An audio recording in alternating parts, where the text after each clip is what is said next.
The meeting of Commonwealth MPs in London has been discussing environmental issues in the lead-up to the Copenhagen summit in December.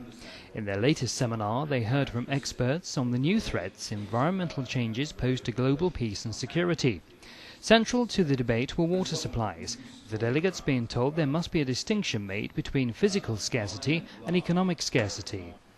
So we can see large areas of sub-Saharan Africa which in fact have enough water, or at least current water withdrawals are nowhere near approaching availability or sustainable supply, but where there is an economic scarcity, a scarcity of access, a scarcity of storage, resulting in still symptoms of malnutrition, waterborne disease, food insecurity, and a whole host of other symptoms.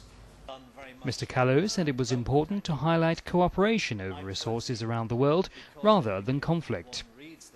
There are many more instances of cooperation over the last 50 years than there are of conflict over water. So although there are many transboundary, many shared river basins and groundwater basins in Africa, and we've heard mention of the Nile Basin as obviously one of the better known ones already, in terms of conflict, I would see it as continuing to be local.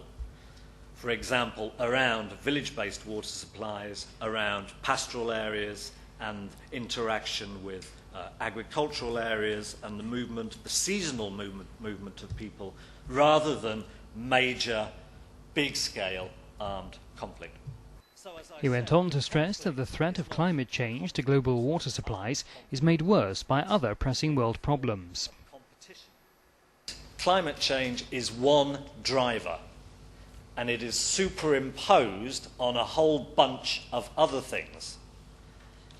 Urbanisation, industrialisation, deteriorating water quality, population growth, and in many circumstances, those drivers will dwarf the impacts of climate change on both supply and demand.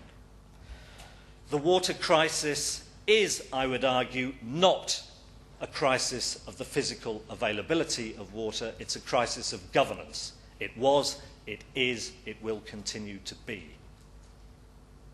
In particular, a crisis or a challenge of mediating between the claims of competing uses and ensuring that the voices of the small people and the poor people are heard in that mediation. Water wars, the conflicts of the 21st century, I would argue no, but I do see climate change and these other stresses I've mentioned leading to much greater competition between users at a range of different scales rather than conflict. The parliamentarians from the Commonwealth countries have been debating the issue of climate change and what can be done about it for the past week. Their discussions come in advance of the Copenhagen summit.